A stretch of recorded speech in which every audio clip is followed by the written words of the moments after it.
Welcome back, everyone. I hope you had a great check-in. We're so happy you could be here this week for Sunday Morning Zen. And Zen Center is also very happy to be able to offer this program freely.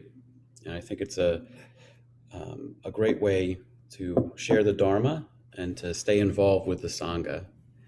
And if it's valuable to you, we'd sincerely appreciate it if you'd head on over to zlmc.org/donate and consider making a donation so we can continue to do programs like Sunday Morning Zen and Commit to Sit. And I've also put a link in the chat. This morning, I'd like to extend the honor to Shishin of announcing this morning's speaker. Thank you, Shikan. So many of you were expecting to hear Maya Dur this morning. And Maya, who's a really dear Dharma friend, has had a very, a real set of personal tragedies. And she has asked us to forgive her for today, which of course we did. And I reached out to my wonderful friend and teacher, Genzan Quennell, who has spoken to us before, and with 36 hours notice. And he's in Kyoto. So this is quite, could be a burden for him. It's 1 a.m. there. Are you all right, Genzan? You can nod or say something. Okay, so anyway, I'm really delighted to be able to introduce Genzan this morning. He, as I said, he lives in Kyoto, where he practices and lives with his wife, Naoko, and his daughter, Haruna. And he studies Japanese, and we hear all the time about his conjugating Japanese verbs, some of which have 13 declensions. More him than I. In 2005, Genzan went on a pilgrimage to temples associated with Dogen in China and Japan, where he met Roshi Joan Halifax, who many of you have heard of and maybe even know. And he became her student. In 2017, he received Dharma Transmission from her. He's a member of the Soto Zen Buddhist Association and the White Plum Asanga, which we're a member of. And he teaches Tea with Dogen every week, which for 4 years I've been a member of. I see Jane Steinberg, she used to be. Lori Shinko Snyder is a student in that program, and so is Diane Yugetsu Bajek. So 3 of the 12 or 13 members are from our Sangha. So that says something, huh? Says something only about us individually. I'm really, really excited to introduce Genzan this morning and share him with you. Genzan, sensei. So, good morning, everyone.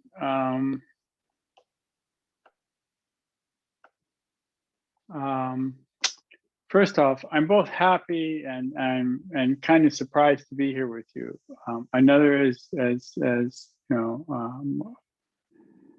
Mark said, another Dharma from his schedule to speak with you today, but personal emergency arose and it made it impossible for her to be here. So I think we should take that as an opportunity to acknowledge the uncertainty of our lives from day to day, but from moment to moment.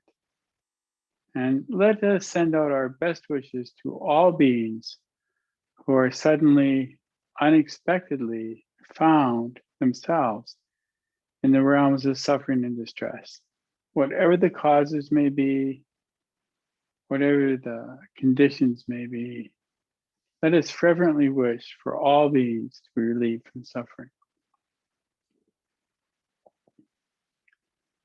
And on that note, just today, while I was trying to figure out what to say, I was reading poems by Ryokan, who is a Japanese monk and poet. He lived in, he was born in, excuse me, I just have to get my glasses here for 1 sec. He was born in 1758 and he died in 1831. So we're in 2021. And I was born in 1958. And so I'm hoping I have at least the 10 years that he had. But he's quite a famous poet. And he wrote something that I had not read from him before, and I only found it today. And I found it after reading in the Washington Post that in January in America, one person had died every 28 seconds from COVID. And that fact was so startling to me. And then I read this poem, which is captioned by when his village was wiped out by plague. Ryokan wrote, somehow forgetting this is the way of the world, I was awestruck to see countless people die, fast as the leaves blown away.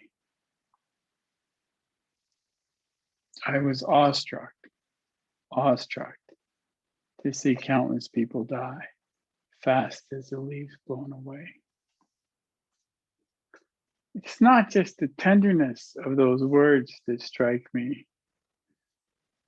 It's also the knowledge that we have been here before and we will be here again. And we need to understand that as difficult as it is for us to comprehend what it means to see one person die every 28 seconds, it is not incomprehensible either. And we should just acknowledge how impermanent, how transient life is. The speaker who is here today is not here because of the intransience of life.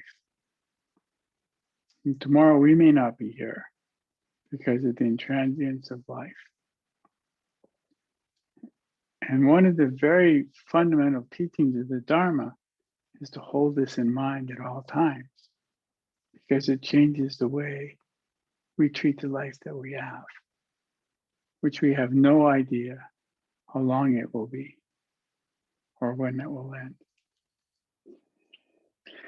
It is 1 o'clock in the morning here in Kyoto, and I'm not usually awake at this hour, but Mark sent me a note describing his problem and asked if I would be willing to help out, and I immediately said yes. And then he sent me a note saying, you realize this is at 1 o'clock in the morning for you. And I was like, no, I didn't realize that. But I wrote back and I said, yep, for those of you who don't speak Canadian, that's okay with me. So things were going pretty smoothly. And then Mark sent me another email saying, give me a title that suggests what your talk might be about. And I was like, I had no idea. And then a few minutes later, this phrase bubbled up for me. And it was intuitive. It just said, all my relations. Now, I'm sure most of you have heard this before. I first heard it as a boy when I was growing up on the Canadian prairie.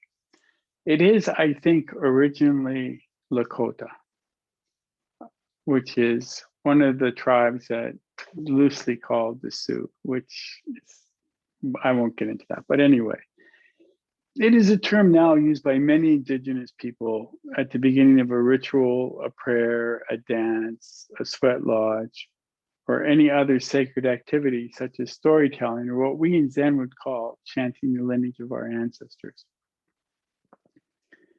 Its most basic meaning is obvious and seemingly inescapable. We are all deeply interrelated and interconnected, bound together in visible and invisible ways. And it would be foolish, and even dangerous to live a life that ignores this way of seeing the world in which we all move and function. This saying, of course, doesn't sound very different from a Buddhist view of emptiness, or codependent origination, or Indra's net, and so on. So it sounds very familiar in a certain kind of way. But there's something more than just familiarity that resonates when I hear this phrase. There's also a sense of family and community. It speaks directly to our mutual responsibility to support and care and show up for each other. It was that sense of family or Sangha that inspired me to say yes to the invitation from Mark without hesitation. I didn't think about it. I just said, yeah, sure. I feel in relationship with Maya, who is the woman who is scheduled to speak here today. I feel in relationship with Mark.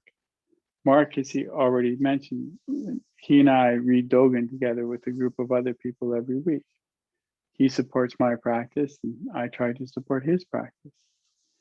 I also feel in relationship with all of you. Some of you I've had the pleasure to meet and speak with before, and some of you I'm meeting for the first time. But regardless of that, you are all my relations. If Maya didn't have to cancel today, she would be here speaking to you right now. And I would be upstairs sleeping right now. But you would all still be my relations. It just wouldn't be so obvious to us because it would be unseen. But the relationship would still be there. So with that thought, just take a moment to recognize, acknowledge, remember our deep, intimate connection with all beings, visible and invisible, known and unknown, past, present, and future. And if that seems too metaphysical or esoteric, think of the great-great-grandparents who you never met. And think of the great-great-grandchildren you will never meet. They are all your relations. And at the same time as we acknowledge that, we have to acknowledge with gratitude the many gifts that we all share, beginning with the air we breathe. If COVID has taught nothing to anyone, it has taught all of us something about the air that we breathe. The air that we breathe, the water that we drink, the food that we eat, the land upon which we stand, sit, and sleep. In the course of our day-to-day living, we often take these many gifts for granted. We forget that all my relations includes not just all beings throughout space and time, but all things throughout space and time. When I was training in a monastic community, one of my main responsibilities was to clean, maintain, and care for the Zendo, which was also our Buddha hall.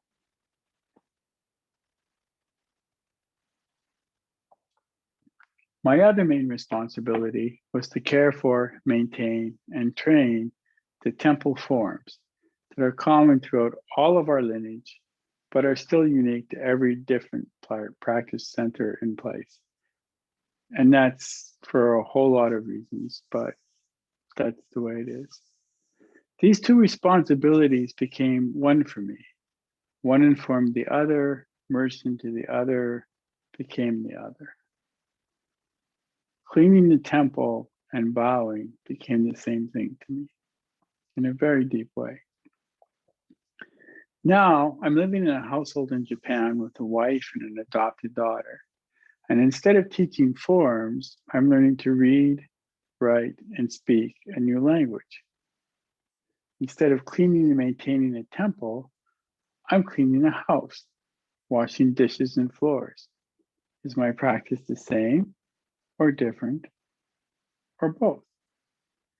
Whenever I wash the dishes, I have to check in and ask, what is my relationship with this task? Am I approaching this task with gratitude, or impatience, or indifference? Is my mind calm or agitated? Am I putting on a pair of blinders, assuming I know, oh, we're just going to do dishes and this is how it's going to be? Or am I entering into an adventure, a teaching opportunity, a learning opportunity, something I have no idea about?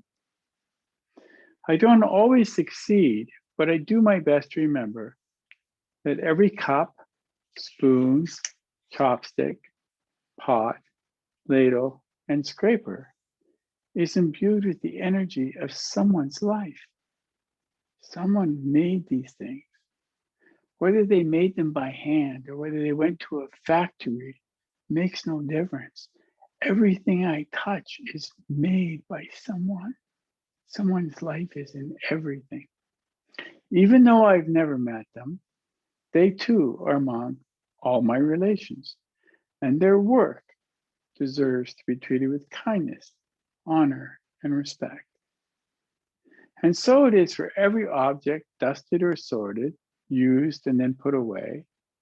When we cease to see objects as merely utensils to accomplish our purposes, but rather as a relationship with someone else's life, we are in accord with all of my relations. Everything matters. Is it so important to live this way? I don't know. But to hold a teacup with two hands and full attention feels different from the experience of holding it in one hand. Check it out for yourself to see how you feel. Returning to a bed at the end of the day that you made up that morning feels different than returning to an unmade bed. To return the book to the shelf, the cup to the cupboard, the cap to the pen, the jacket to the closet feels better to me than simply leaving all these things scattered about and homeless. It also makes life easier and simpler, and I think a great deal quieter. To see everything that we do, every activity, as a relationship unto itself. Unto itself. It's just you and what you're doing. It's complete unto itself. Yet it's also connected to every other relationship. To be in the world in such a way, in my opinion, is a very practical way to manifest what Dogen Zenji calls grandmotherly mind. Dogen Zenji asks us to hold three states of mind: grandmotherly mind, magnanimous mind, and joyous mind.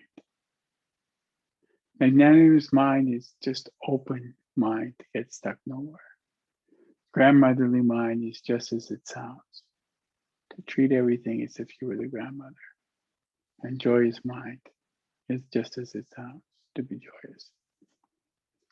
I think if the last year of global pandemic and social upheaval has taught us anything at all, it's we need a lot more grandmotherly mind. And I say this particularly to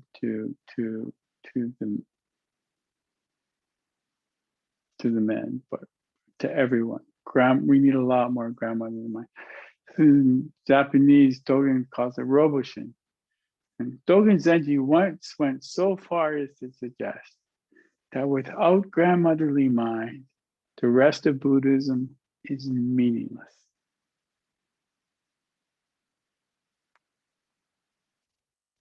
This is not my opinion. This is Dogen.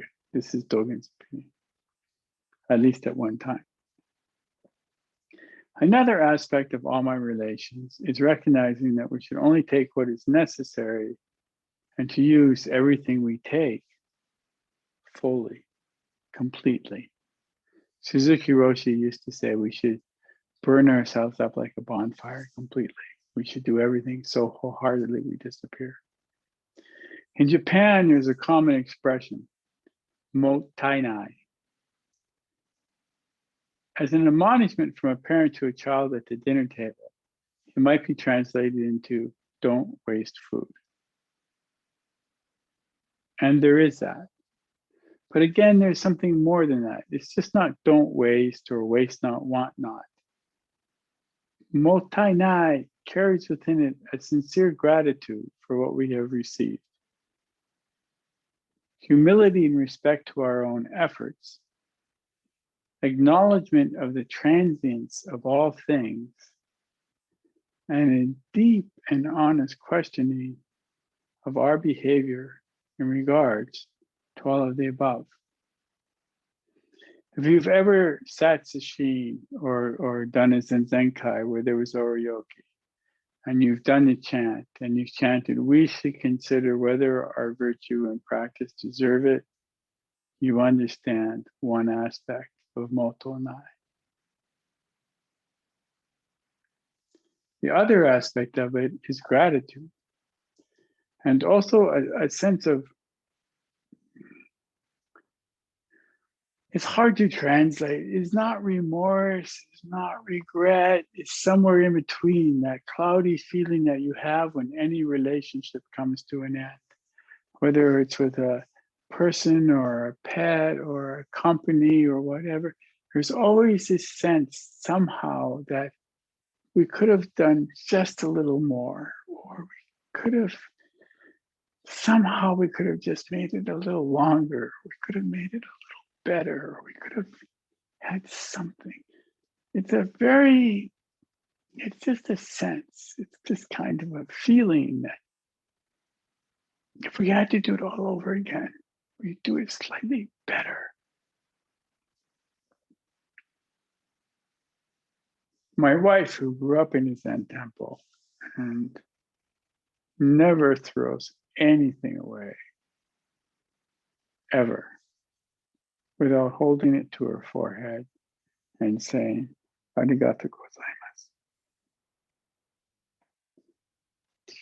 And having done that, she carefully places it into the receptacle where it's going to go. In Japan, we have various different places where different things are placed. But before she puts it into the can or the bag or the receptacle, she says, "Gomen nasai." Thank you. I am sorry. Arigato gozaimasu. Gomen nasai. Thank you for what you've given to me. I am sorry to see you go. She does this with the most mundane things. A piece of food that has gone past its prime, or a sweater she's had for 10 years. It's always the same ritual. I've never seen her throw anything away without saying thank you and I'm sorry. These two expressions are the front and back door to our relationship with all our relations. Thank you for all that you have given me. I am sorry. I was not more skilled. I was not more giving. I was not more grateful. I was not more considerate. I could not have used you better. There's a story of a Japanese monk who used these two expressions ceaselessly throughout every day of his life. He was kind of famous for these two expressions because he didn't really say much else. If he bumped into a wall, he would make gasho and he would say, "Thank you." And when he came up, he would make gasho again and he would bow and he'd go, "I am sorry." And you might think that's funny, and in a certain kind of way it is, but he was also very sincere. Thank you for showing me the boundary of the room. Thank you for holding up my house. Thank you for protecting me from the wind and space. I'm sorry that I clumsily bumped into you. Even though you're just a wall, you must have feelings. Somebody must have put their life into you. I should be considerate of you. I should take care of you. Imagine if we could hold this expression sincerely in our hearts during every encounter of our days. Gratitude and humility, vow and repentance. Just try this for a whole day and see how it changes your relationship with yourself, your environment, the people you interact with. Thank you, and then I'm sorry. As the story goes, it's so simple an 8-year-old can understand it, but it's so difficult an 80-year-old can't master it. Thank you, and I'm sorry. I have at least one student who I know claims this will change your life. Consider it as a practice. When we regard things as our relations, we realize there is no thing, no activity, nothing without value. Morinaga Roshi tells a story from his very first days of training. I've lost my watch for some weird about time. Oh, here it is. From his very first days of training. And he was kind of trauma stricken from he survived the war. He was supposed to be a kamikaze pilot, and the war ended just before he went off on his mission. And then the war that he'd been brought up since he was a small child to think it was a holy, sacred thing was turned into a very bad thing. And he lost all sense of value. He didn't know what to do. And so he went to this, Zen monastery and said, ah! And the priest said, hey, you can stay here, but you have to do 2 things. You have to do everything you're told, and you just have to believe what I tell you and don't question me. I don't want you to question me. Just take what I say and just believe it. If you don't like to believe it, just believe it anyway. It seems slightly unreasonable to a Western mind and maybe more reasonable to a Japanese mind, but he didn't really care because he was just at wit's end. So he wanted to stay there. So he said, okay. And so Roshi put him immediately to work sweeping the garden. So he wanted to make a really good impression. So he really diligently swept the garden, and he raked the whole complex, the yard, and, he raked up, leaves that fell, and he raked up, it was right after the war, so there probably weren't any plastic trash bags, but he raked up, the paper that had been thrown away and the clumps of dirt and the sand and the gravel. And he got this great big pile together, and he looked around and everything was like just insanely clean. And he thought, okay, I've done my best. And he went and he saw his teacher and he said, so where do I throw all this stuff away? Where do I take the trash? And his teacher just bellowed at him, there's no such thing as trash. And he was like all kind of freaked out because, it's like he thought he did this really good job and he was like, cooperating, he did his best, and this guy just yelled at him, and he was, already traumatized by everything else. He didn't know what to do, he had nowhere else to go, he didn't want to leave, he didn't want to quit on his first day. So he kind of said, goes, well, so what should I do with the stuff I raked up? And without even looking at the pile, the teacher said, go to the shed and get like an empty bag from get an empty charcoal bag or something, and then bring it over here. So he went off to found the shed, and he found this bag, and then he came back. And by the time he came back, his teacher was already on his hands and knees, and he'd already shifted through this big pile. And so he taking the leaves and put them in one place, and the rocks and the gravel, and he was shifting through the stuff. And he showed up with the bag, and he said, really? That's what his teacher said. It took him so long to get here at the bag, and he picked up the leaves and started shoving in the bag.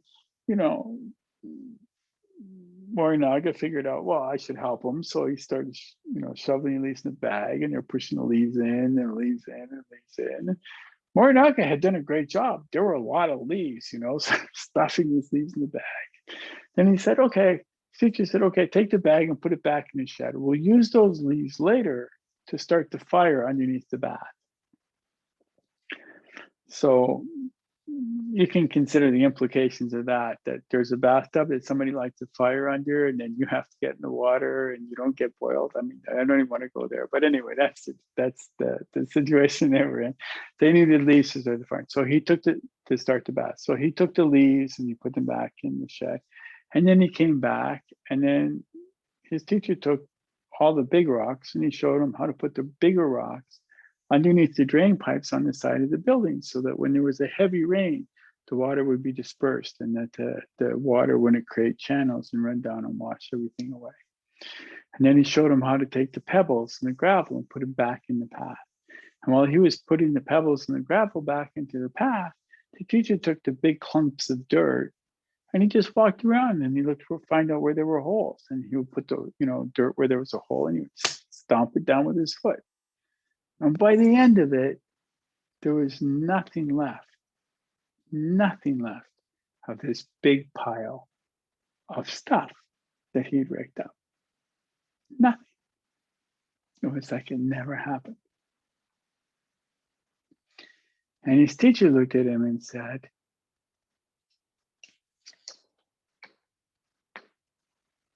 right from the first, in people and things, there is no such thing as trash.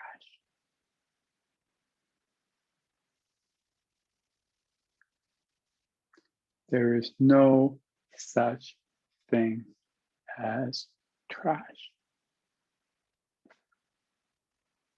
All things are our relations.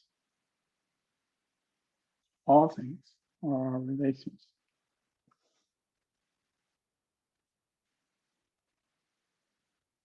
Now, this is one of those kind of, to me anyway, heartwarming Zen stories that makes you feel good about everything and you go, there is no trash. And I hope that you feel that way. I want you to feel that way. But I want you to hold on to that feeling when you come to something that causes you to feel aversion.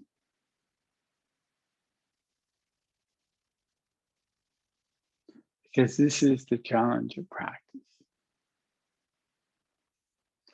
When we see something or someone or some ideology that offends us so deeply that we say, I cannot relate. I am not in relationship to that. We have to say, all my relations.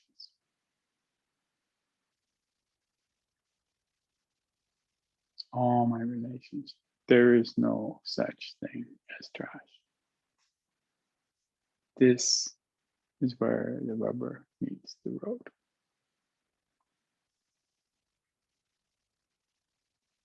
Thank you. I am sorry. Not, never mind, I am right.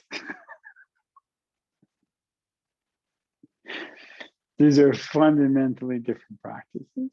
This is the difference between practice and muddling your way through the world. Dogen Zenji gave us very specific instructions on how to behave because he wanted to make our lives better.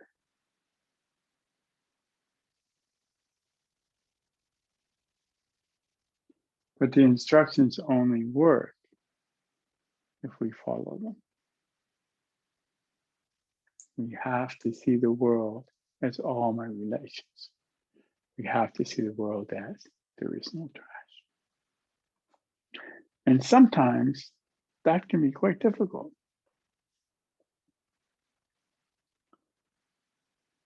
We're running out of time, so I want to say that I am glad that I have been in a relationship with you in this way today. It was kind of unexpected for me, and I know it was kind of unexpected for you.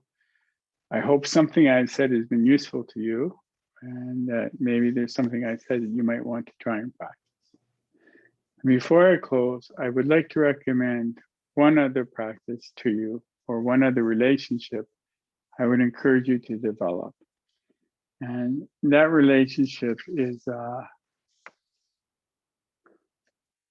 with words. And I know it is often said in almost even a kind of boastful sort of way, Zen is beyond words and scriptures. But that is not the case for Dogen. And it is not the case for Hakuin.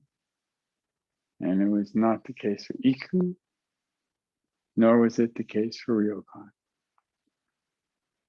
So I would encourage you, if you have an interest in practice, to drink from the fountain of the Dharma, and to, in whatever way is appropriate for you, in whatever way you can find a way into it, to start to make the foundational texts of our lineage a part of your day-to-day life. And by that I mean the Lotus Sutra, the Diamond Sutra, the Heart Sutra, the Shobogenzo, the Zumonki. Go look for yourself. Go look for yourself. Go back to the Pali Canon and do the numerical discourses of the Buddha. You know, my teacher, Roshi Joan Halifax, always used to say to me, you know, Christians love Jesus, but Buddhists love lists. And in numerical discourses of the Buddha, it's just lists. It's just lists of 8 things that are good and 8 things that are bad, 8 things that are enlightening and 8 things that are not. You go check it out, you know. But really, like, go and explore these things, you know.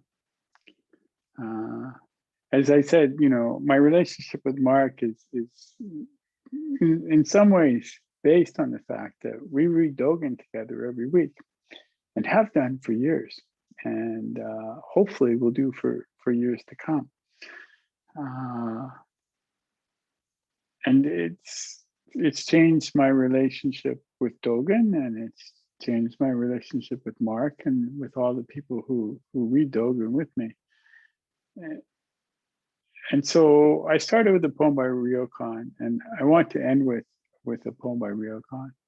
And he's talking about reading the Shobogenzo, which, if you're into Soto Zen, is considered to be, you know, Dogen's key work.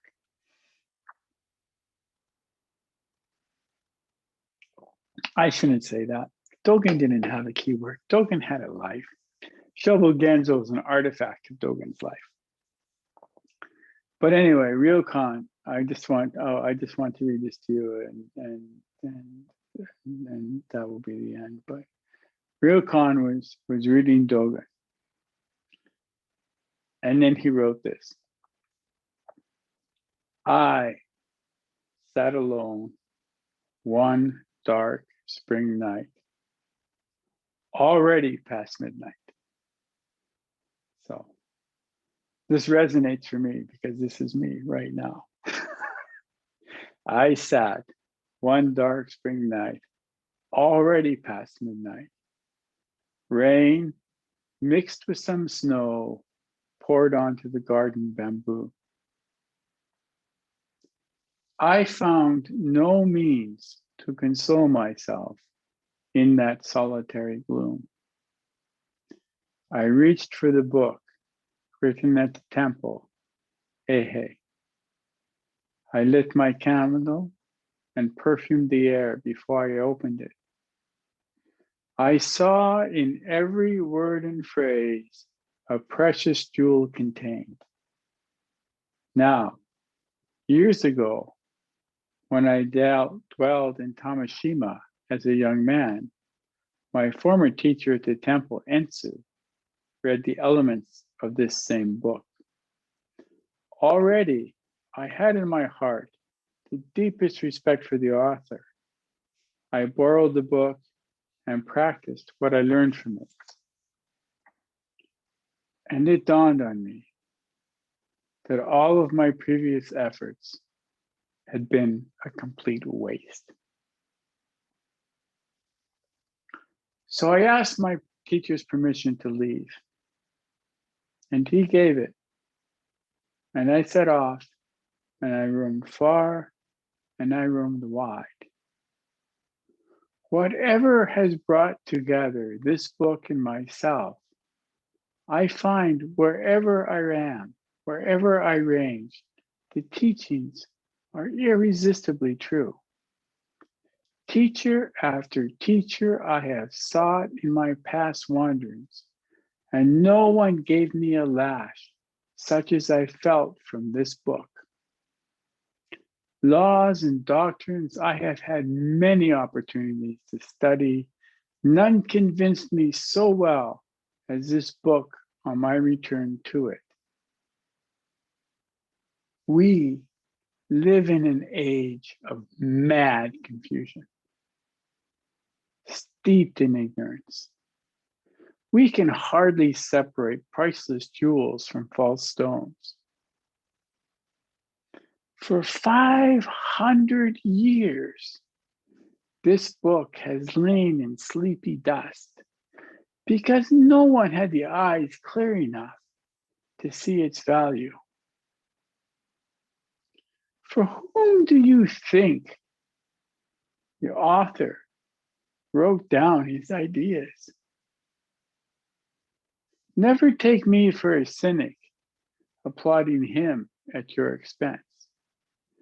That spring night, I sat and I wept with a light before me, till the book on my lap was thoroughly soaked in my tears.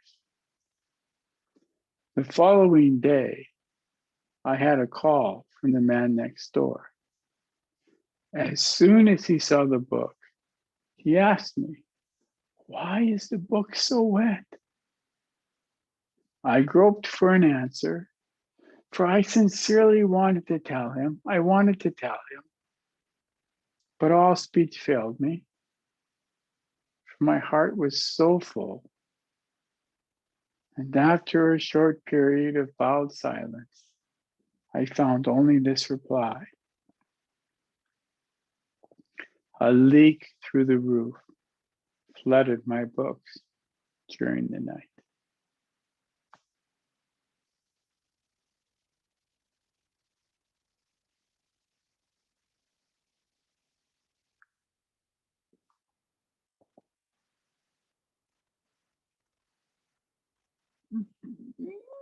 People have different interpretations. I think this is a love poem to the Shobogenzo.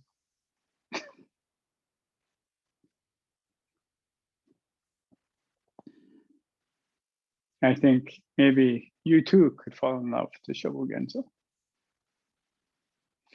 And in this poem, there are references to the Lotus Sutra, which I think you too could fall in love with the Lotus Sutra. There has never been a time when we have been forced to be so sequestered, when we have been forced to contain ourselves.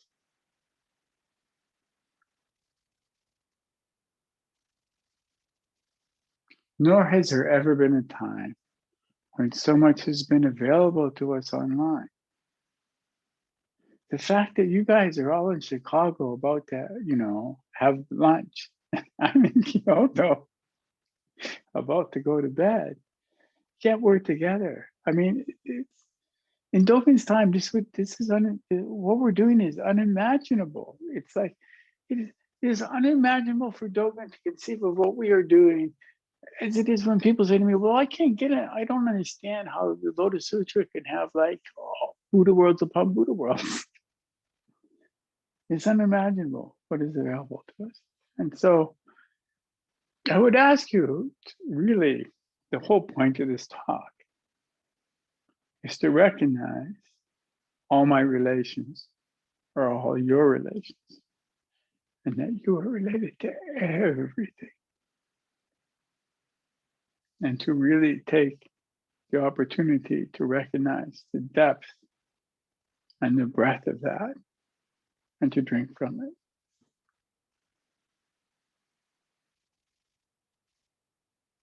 And that's all I got. Genzan, I hope my you're well. friend, Genzan, thank you so much for allowing the Dharma rain that Ryokan felt fall on us as well. Thank you, my dear friend and teacher. Lovely. Shikam? So many thanks for coming and giving us such a wonderful talk on such short notice as well. We have time for questions. If anyone has any questions or comments, you just have to unmute yourself. There's no way we can see all the screens. I would love a question. I would take a question like a donation.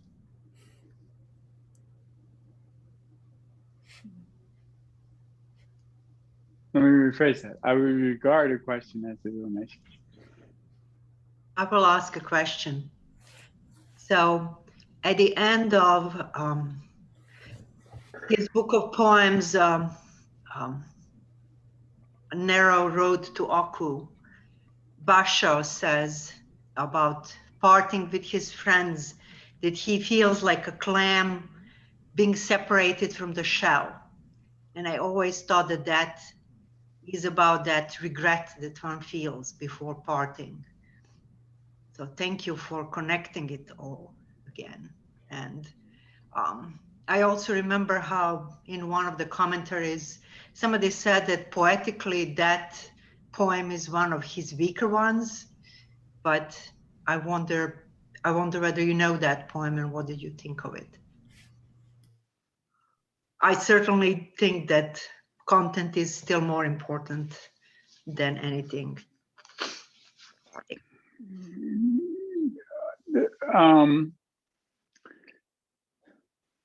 You know, Basho is you know, this is an interesting case. You know, Shiki, who without Shiki there would be no haiku. Shiku single-handedly rescued haiku from obscurity, and made it what it is. And for that we all owe him gratitude. Shiki was very skeptical of Basho. He did not think Basho was so great. He thought Basho was very overrated rather. So, you know, I leave it to better recognized poets to comment on other people's poets. But I will say this about the leaving the shell. I think, in my opinion, from my experience in my life, no matter whether a relationship was good or bad, or both, no matter a relationship was personal or professional or both, no matter a relationship was family or friends or whatever, when a relationship ends for me, there is always the sense that something was left unsaid, that I could have expressed myself better. I could have made that person understand better. And I have this even with conversations. I had a conversation with someone on the phone the other day, and after, you know, the conversation, I hadn't talked to this person in months and months. And after the conversation was over, I felt like I didn't really listen to what she was saying. I didn't give enough attention to what she was saying, I felt. And she didn't, you know, I sent her a note and she didn't feel that way, but I felt that way. And I feel that way most poignantly when someone leaves me. Like when someone is passed into the great mystery and I have no further opportunity to engage with them, I feel that most desperate. I feel that most significantly.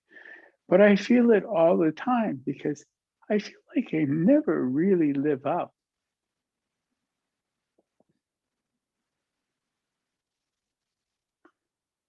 to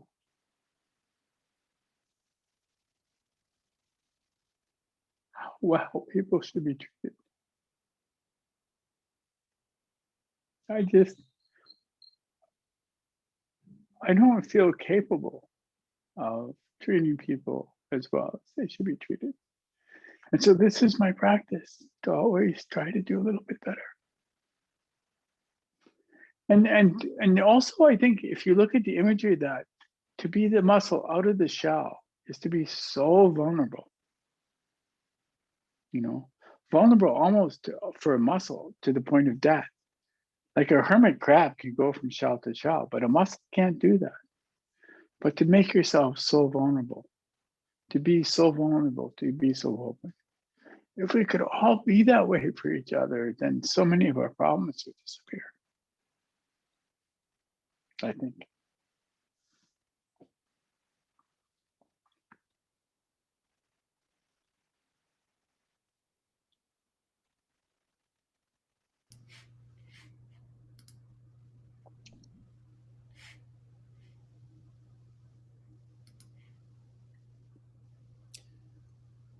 Thank Surely you. somebody else has another question. Surely. Don't call me that.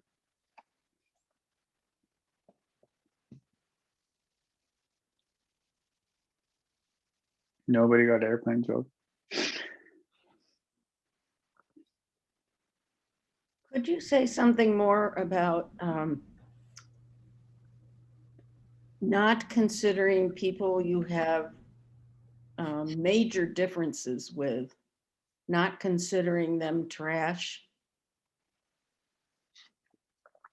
Yeah, that's that has two sides to it. One is easy and one is difficult, right? So the Dalai Lama has often, told people, not to me personally, but he said in public, your friends are useless. You're not going to learn patience from your friends because you like your friends. They don't bother you. You're not going to learn tolerance from your friends because you like what they do. They're with you. They do what you do. You're not going to learn, the people who you have aversion to are the people who are going to teach you patience, compassion, understanding, putting yourself in the other person's shoes. If you and your friend are standing in the same pair of shoes, there's nowhere else for you to put yourself. To put yourself in the other person's shoes that you don't want to be in, that you don't like, that's something different. So from the Dalai Lama's perspective, it's only, I hate to use the word enemies because I don't like to propagate the idea that we have enemies. The people you have difficulties with are the people that teach you the things that you need to learn. So there's that aspect of it. That's sort of the feel good part of it. Like we can all understand that and da da da da. Then there comes to the things that we just violently hate, right?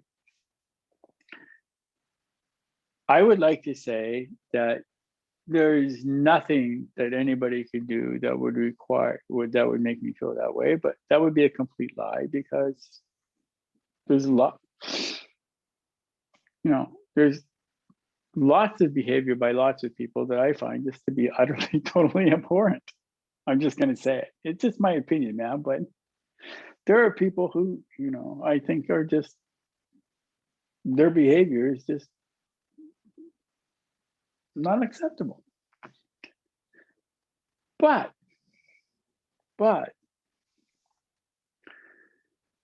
as much as I feel that viscerally in my gut and in my stomach, it makes me just react. I have to watch what happens to me during that reaction because that's my relationship. What kind of mind am I manifesting when I give myself over to that? And for me, very often, it's just Zen is a practice of the body. It's just a chemical reaction. I can feel the adrenaline. I can feel the cortisone. I can feel the brain chemicals just pumping through my heart, making me go, God, how could that happen? And I go, That's crazy. This is not right for you.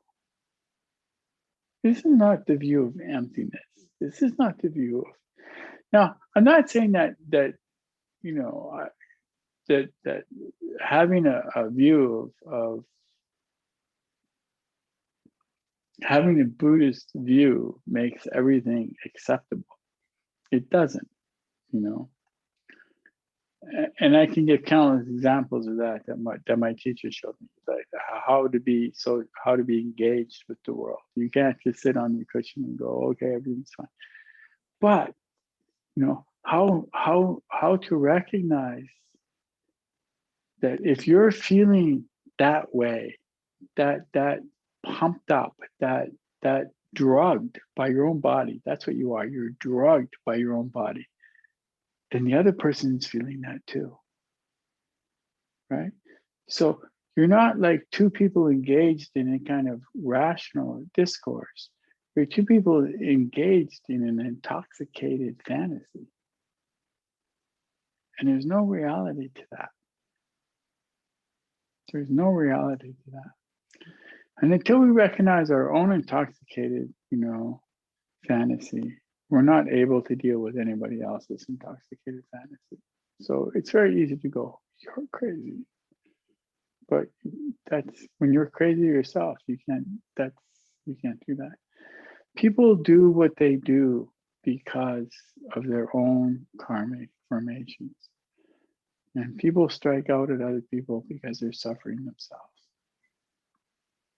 And I'm not saying that making other people suffer is okay because you suffered yourself. I'm just saying we have to acknowledge that. We have to acknowledge that. We have to realize that this is karma unfolding and that we are just as capable of being them. We have to see that. We just have to care for the other person. Once we start caring for the other person instead of like being assaulted by them, the reality changes. And this is true in the most abject circumstances. And I can tell you stories of people who were in concentration camps in Germany who had that experience, you know, and wrote about that experience. Once we stop that, that's how we begin. And it's difficult, you know. I have to be really honest with you. I find people to be very annoying a lot of times. And I don't mean in distressful situations. I don't mean, you know, in life and death. I don't mean in like difficult situations. I just mean day to day, just ordinary situations. I find people sometimes to be very annoying. So then I look at it and I go, what is annoying about that person? And then fundamentally comes back to the person is not annoying. My mind is annoying. It's my mind. It's how I perceive. It's how I encounter things. That's where the annoyance is. It's not the other person that's annoying me. It's me annoying. And then I have to say, well, where does the joy in me annoying me? Because I don't want to be annoyed. You know? And that's when you start to deconstruct things, and you start realizing that, you know, that's what I mean. Thank you, and I'm sorry. If you take that as a practice and you just drop, am I right? Am I wrong? Have I been injured or have I not been injured? Do I agree or do I not agree? Is this right or is this wrong? If you drop all of that, if you drop the picking and choosing and just look at everything as a teaching, thank you. And everything that you do as not quite as good as you could do a little bit better. Gomen Nasai, I'm sorry. The quality of your life changes. Everything else stays the same. All the people are just as annoying as they were before. Frankly. You can't change anybody but yourself. But if you change yourself, then you change the whole world. That's you know. One of my first Zen teachers said to me, if you can't deal with paradox and ambiguity, you have no hope as a Zen student. And that is the most profound teaching I have ever received.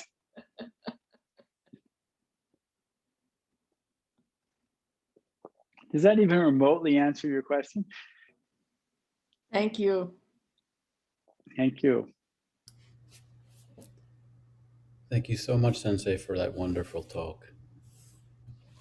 Thank you all for coming. I apologize for reading off a page. My teacher always told me if you have to read it, you don't mean it. So, but I didn't have very much time to prepare, and it was kind of a thing, and I did want to see something meaningful. Anyway, I hope that everybody got something that they could use. And if you didn't, this is my last thing. I used to do this. This, I don't know if you can see, this is Hotai by Hakuin, and he is sitting on top of his bag, and in that bag is everything that you need. And so now you have it. So go forth with that bag full of stuff, and just really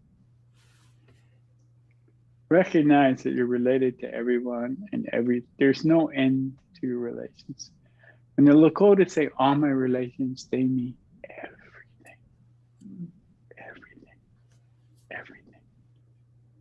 And when Buddha says, all my relations, he means everything. And so you are so deeply, deeply, deeply resourced, to use, modern language. You are so deeply resourced. You have so much available to you, and you give so much.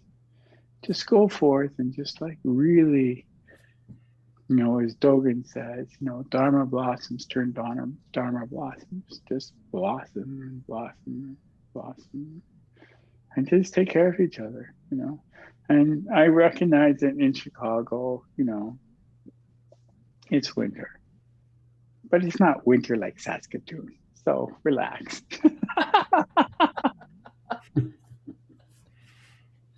Thank you so much for listening to me. Take good care. Thank you. Thank you, Genzan. Bye, everybody. Thank you, Genzan. See you. Tomorrow. Sleep well. Thanks, Genzan. Bye. Take care.